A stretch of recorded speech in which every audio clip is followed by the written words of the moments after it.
Morning, ladies and gentlemen. My name's Clifford Stone. I was a Sergeant First Class, United States Army. I had a secret clearance with nuclear surety. I could get the clearance that I needed to do whatever it was that was necessary for me to do at the time on special operations when I was called in on those. What I'm referring to here is that I was involved in situations where we actually did recoveries of crashed saucers, for lack of a better term, debris thereof. There were bodies that were involved with some of these crashes, also some were alive. While we were doing all this, we were telling the American public there was nothing to it. We were telling the world there was nothing to it. I'd like to go into detail on some of the cases, about the nuts and bolts cases right here, but I will be available if you have any questions concerning my involvement in this. You can talk to Dr. Greer to arrange for me to get to talk to you.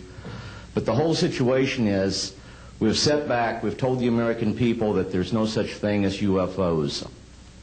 I've been involved where we have recovered these objects. We know them to be of extraterrestrials.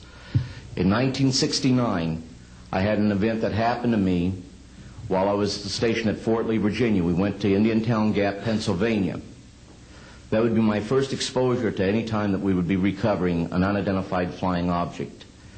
When we went there, we already had people that was already in the facility. We were a backup team, which was supposed to be NBC, because there was supposed to be some nuclear materials that was on board this craft.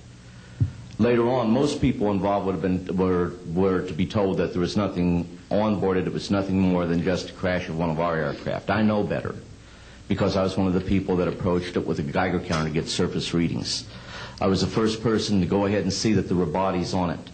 That would be the first of approximately 12 events. UFO crashes are not events that take place every day. They're rare.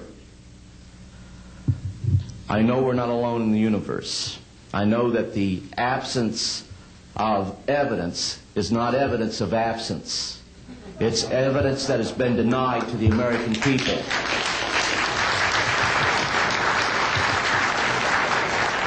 I stand before you today in my almighty God, and I tell you this.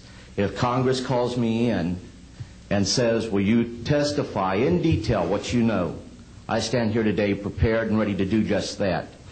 Governments must never lie to the people for no reason. Thank you.